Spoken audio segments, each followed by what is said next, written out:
नमस्कार श्रोताओं, शाम के ठीक 7:20 हुए हैं और ये समय है आपके अपने कार्यक्रम स्पोर्ट्स स्कैन का।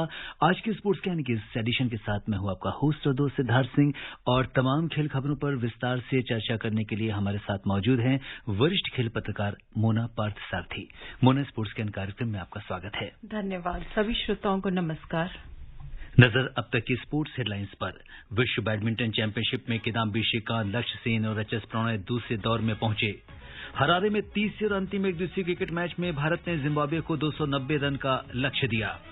न्यूजीलैंड ने वेस्टइंडीज को 3 एक दिवसीय मैचों की श्रृंखला के अंतिम मैच में 5 विकेट से हराकर ऐतिहासिक जीत दर्ज की, श्रृंखला 2-1 से जीती। और डूरन कप फुटबॉल में हैदराबाद एफसी ने टीआरयू एफसी को 2-0 से हराकर अपने अभियान का आगाज किया।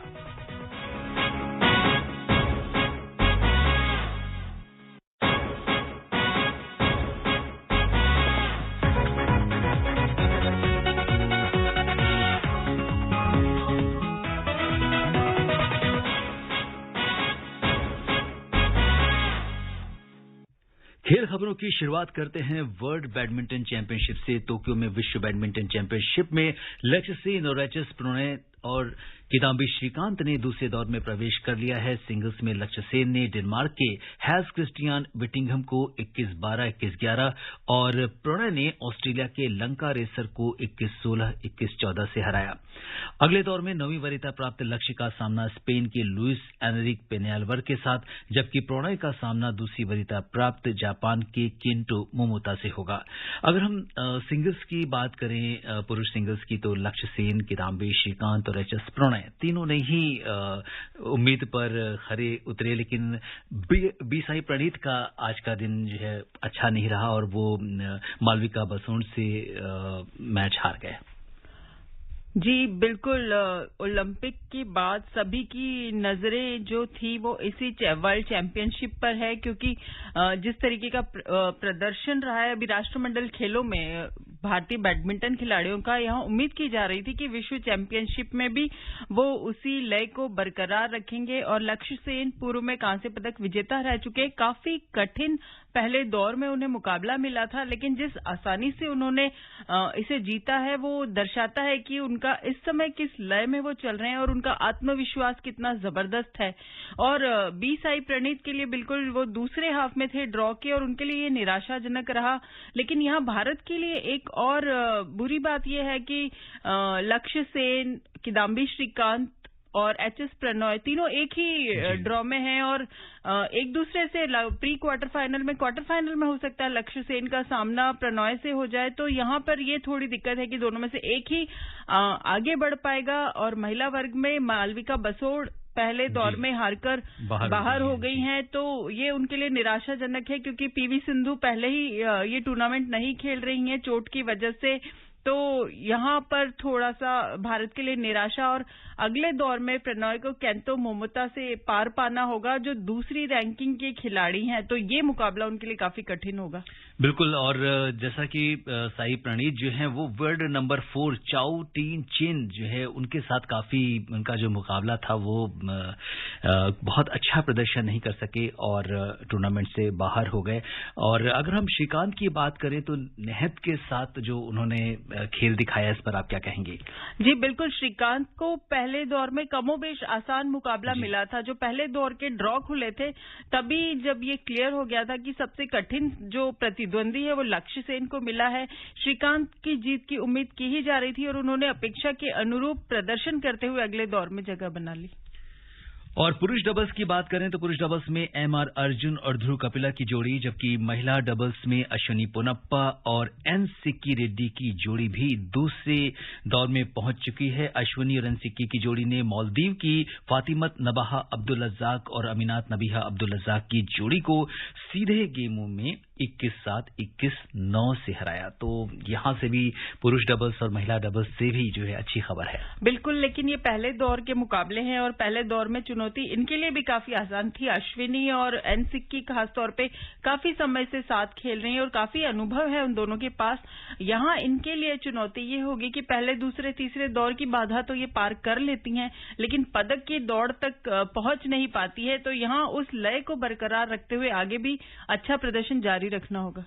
मिक्स डबल्स की बात करें तो ईशान भटनागर और तनिषा क्रास्टो की जोड़ी ने भी जर्मनी के पैट्रिक शील और फ्रांसिस्का वुल्कमैन की जोड़ी को 21-12, 21-13 से हराया, जबकि मनु अत्री और बी सुमित रेड्डी की जोड़ी हार कर बाहर हो गई। तो ईशान भटनागर और तनिषा क्रास्टो ये भी आगे बिल्कुल युवा जोड़ी है और ये बहुत ही अच्छा है कि बैडमिंटन में जो खिलाड़ियों का सेकंड पूल तैयार हो रहा है, चाहे वो ईशान भटनागर हो या तनिषा क्रास्टो हो या त्रिशा जोली हो, गायत्री गोपीचंद हो। आप देखिए कितना जबरदस्त इन खिलाड़ियों का प्रदर्शन पिछले कुछ समय से रहा है और उसको देखकर लगता है कि जब ये अनुभवी खिलाड़ी खेल को अलविदा कह देंगे तो बागडोर संभालने के लिए अगली पीढ़ी भी तैयार हो रही है। बिल्कुल, तो ये तो बात थी बैडमिंटन की। हरारे में तीसरे और अंतिम एक दिवसीय क्रिकेट मैच में भारत ने जिम्बाब्वे को 290 रन का लक्ष्य दिया है जीत के लिए। जिम्बाब्वे ने ताजा समाचार मिलने तक 32 ओवर और 2 गेंद का खेल हो चुका है। 6 विकेट पर 146 रन बना लिए हैं जिम्बाब्वे को। अगर हम देखें तो 17 ओवर और 3 गेंद में 144 रन की जरूरत है जीत के लिए। इससे पहले भारत ने 8 विकेट पर 289 रन बनाए। शुभमन गिल ने अपने अंतर्राष्ट्रीय करियर का पहला शतक बनाया, उन्होंने 130 रन बनाए। वहीं ईशान किशन ने भी अपनी ओडीआई करियर का दूसरा अर्धशतक लगाया। जिम्बाब्वे के लिए ब्रैड एवंस ने सबसे ज्यादा 5 विकेट लिए। भारत श्रृंखला में पहले ही 2-0 की अजय बढ़त बना चुका है और अगर आज के मैच को देखें तो फिलहाल 6 विकेट गिर गए हैं। 144 रन की अभी भी जरूरत है 17 ओवर और 3 गेंद में। किस तरह से देखती हैं मोना? देखिए, ये जब श्रृंखला पहले ही बेमेल श्रृंखला है, भारत के सामने जिम्बाब्वे की टीम है।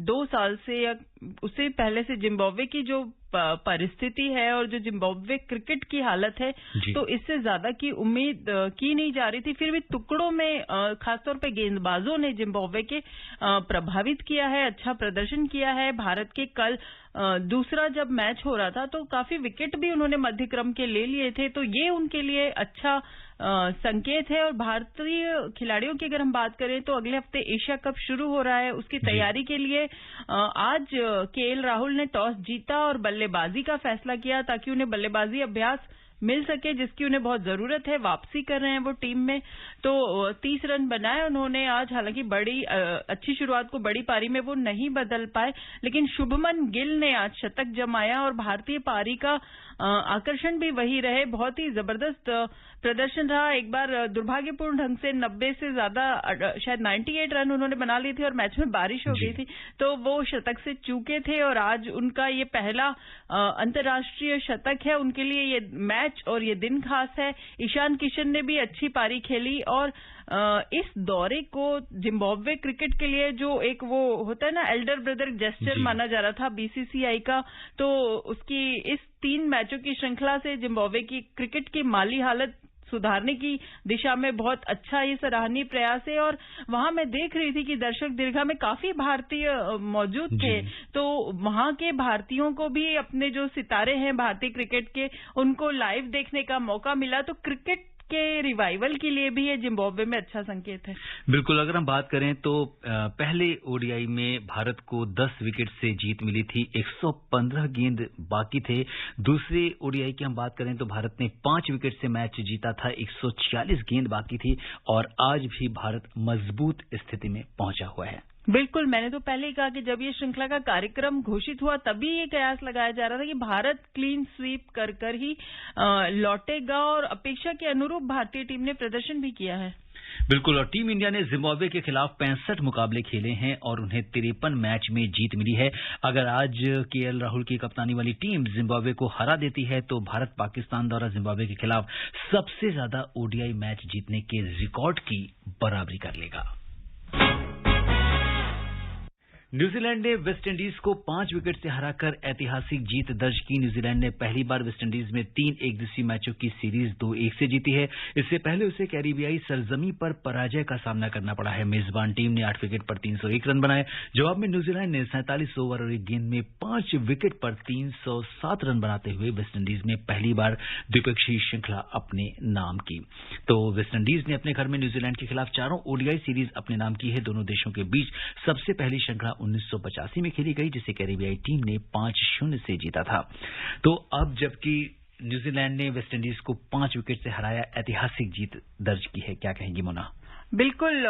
इससे पहले जब वेस्टइंडीज ने चारों श्रृंखलाएं जीती है तब वो वेस्टइंडीज क्रिकेट का दौर अलग था, खिलाड़ी अलग थे। 80 के दशक में आप भी जानते हैं कि वेस्टइंडीज टीम की तूती बोलती थी और न्यूजीलैंड कमजोर टीमों में गिनी जाती थी, लेकिन अब हालात बिल्कुल उल्टे हैं। न्यूजीलैंड मजबूत टीम है, विश्व टेस्ट चैंपियनशिप जीत चुकी है, वनडे में वर्ल्ड कप फाइनल खेल चुकी है और अच्छे डैरिल मिशेल हो या खुद कप्तान हो, बहुत अच्छे खिलाड़ी उनके पास हैं। तो न्यूजीलैंड की टीम बहुत ही मजबूत टीम है और वेस्टइंडीज क्रिकेट भी, जैसे श्रीलंका, जिम्बाब्वे है, अपनी आंतरिक समस्याओं से जूझ रहा है, जिसका असर उसके प्रदर्शन पर लगातार पड़ा है। हालांकि दुनिया भर की जो T20 फ्रेंचाइजी लीग्स होती हैं उसमें कैरेबियाई खिलाड़ी चमकते हैं, लेकिन जब बात अंतर्राष्ट्रीय क्रिकेट की आती है तो उस लय को, उस फॉर्म को, उस प्रतिभा को वो अंतर्राष्ट्रीय क्रिकेट में दिखा नहीं पा रहे हैं।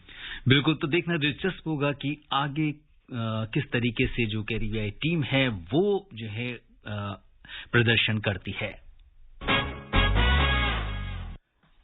फुटबॉल की बात करते हैं। ड्यूरंड कप फुटबॉल के ग्रुप सी के मैच में हैदराबाद एफसी ने Tiddim road athletic union football club यानी TRU FC पर 2-0 की जीत से अपने अभियान की शुरुआत की है और एक दूसरा मैच ग्रुप बी में चल रहा है जिसमें भारतीय नौसेना का सामना ईस्ट बंगाल से जारी है। तो ड्यूरंड कप फुटबॉल जो है इस समय अपने शबाब पर है और अगर हम देखें तो ये आप सबसे पहले मैं जानना चाहूंगा कि हैदराबाद एफसी और टीडीम यानी TRU FC के बीच जो मैच हुआ उस पर आपकी प्रतिक्रिया? जी देखिए, Hyderabad FC Indian super league में जिस तरह से उसका प्रदर्शन रहा है, खिताब अपने नाम किया और अपेक्षा के अनुरूप प्रदर्शन करते हुए उन्होंने ड्यूरंड कप में शुरुआत की है।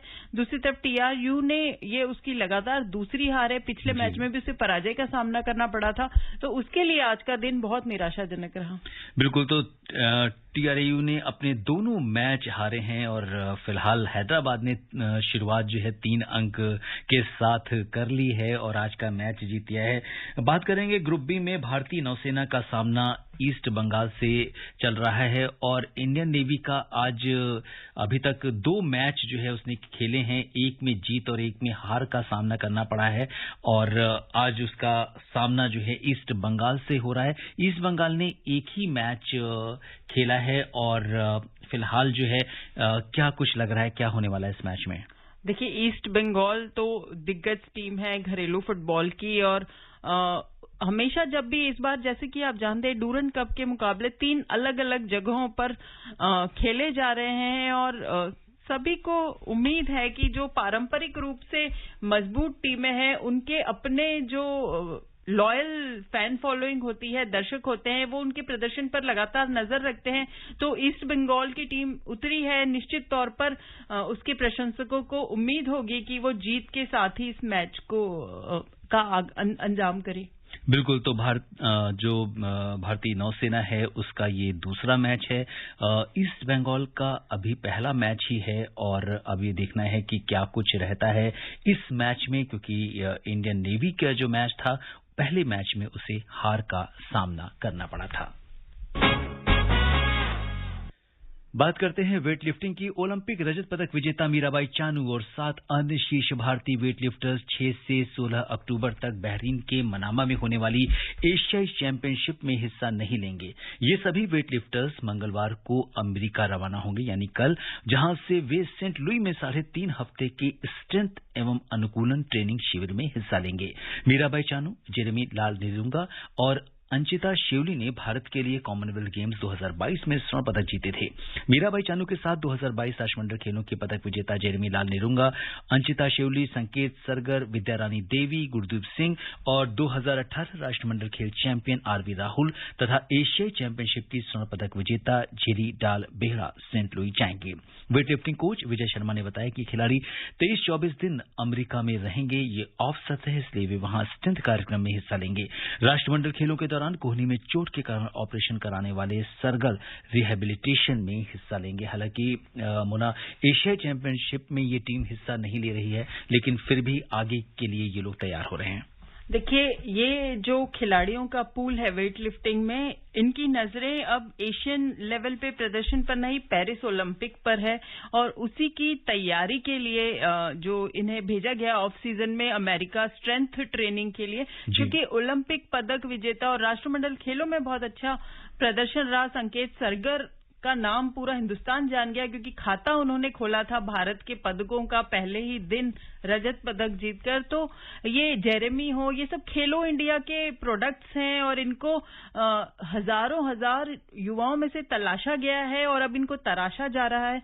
तो पेरिस ओलंपिक को ध्यान में रखते हुए कोच ने पॉइंट आउट किया है कि क्या जरूरत है टीम की, क्योंकि एशियाई लेवल पर अब प्रतिस्पर्धा का स्तर इनका ऊंचा हो गया है, तो इनको ओलंपिक की तैयारी के लिए कुछ एक्स्ट्रा करने की जरूरत है और मुझे लगता है उन्हीं कमियों को दुरुस्त करने के लिए ये जो स्ट्रेंथ ट्रेनिंग के लिए इन्हें भेजा जा रहा है, जो मुझे लगता है कि ज्यादा जरूरी भी है।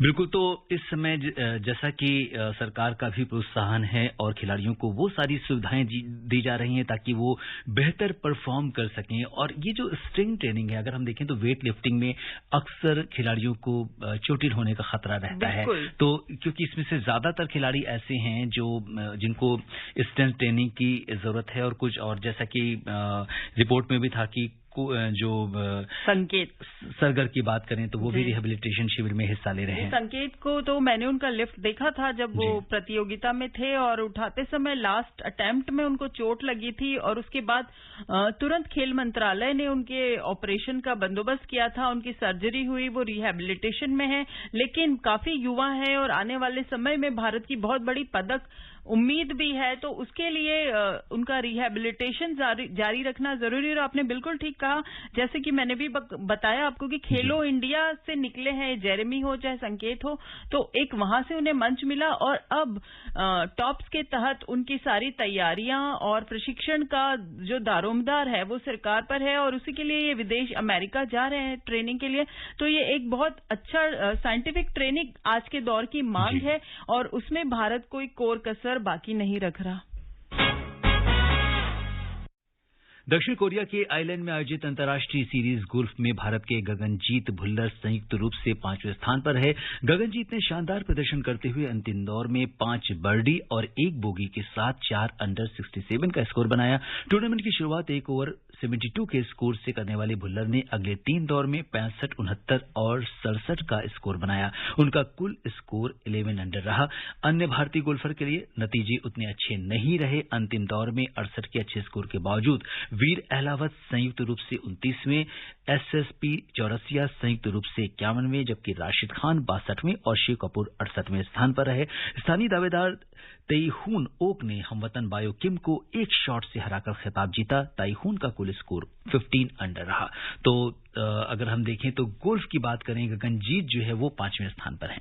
बिल्कुल, और ये गोल्फ का सत्र जैसे कि आप जानते हैं जारी है और पूरी दुनिया में इस समय भारत के गोल्फर अलग अलग टूर्नामेंटों में हिस्सा ले रहे हैं। गगनजीत काफी अनुभवी गोल्फ खिलाड़ी हैं और उनसे उम्मीद यही की जा रही थी कि इस टूर्नामेंट में चूंकि चुनौती ऐसी है, उनका प्रदर्शन मौसम भी अनुकूल है तो उनका प्रदर्शन अच्छा रहना चाहिए और उन्होंने उसी तरह से शुरुआत की है। और चलते चलते बात टेनिस की, जर्मनी के अलेक्जेंडर ज़्वेरेव ने यूएस ओपन में अब वो नहीं खेल पाएंगे। उनको न्यूयॉर्क में फ्रेंच ओपन में लगी चोट के समय के कारण वो उबर नहीं पाए हैं। ज़्वेरेव अभी भी ग्रैंड स्लैम के लिए पूरी तरह से फिट महसूस नहीं कर रहे हैं और वो डेविस कप ग्रुप चरण में वापसी करने के लिए 13 से 18 सितंबर को अपने गृहनगर हैम्बर्ग में पहुंचेंगे। तो अलेक्जेंडर ज़्वेरेव जो है वो फिलहाल यूएस ओपन का हिस्सा नहीं होंगे। बिल्कुल, ये बहुत झटका है क्योंकि ज़्वेरेव अंतिम दौर तक पहुंचने वाले खिलाड़ियों में से एक हैं और यूएस ओपन में शायद सेरेना विलियम्स का भी आखिरी टूर्नामेंट है। नोवाक जोकोविच शायद नहीं खेल पाएंगे, तो थोड़ा सा उसकी चमक फीकी होती दिख रही है। और अंत में स्पोर्ट्स हेडलाइंस पर एक नजर। विश्व बैडमिंटन चैंपियनशिप में किदाम्बी श्रीकांत, लक्ष्य सेन और एच एस प्रणॉय दूसरे दौर में पहुंचे। हरारे में तीसरे और अंतिम एक दिवसीय क्रिकेट मैच में भारत ने जिम्बाब्वे को 290 रन का लक्ष्य दिया। न्यूजीलैंड ने वेस्टइंडीज को 3 एक दिवसीय मैचों की श्रृंखला के अंतिम मैच में 5 विकेट से हराकर ऐतिहासिक जीत दर्ज की। और डूरन कप फुटबॉल में हैदराबाद एफसी ने टीआरयू एफसी को 2-0 से हराकर अपने अभियान का आगाज किया। इसी के साथ पूरी टीम को दीजिए अनुमति। नमस्कार।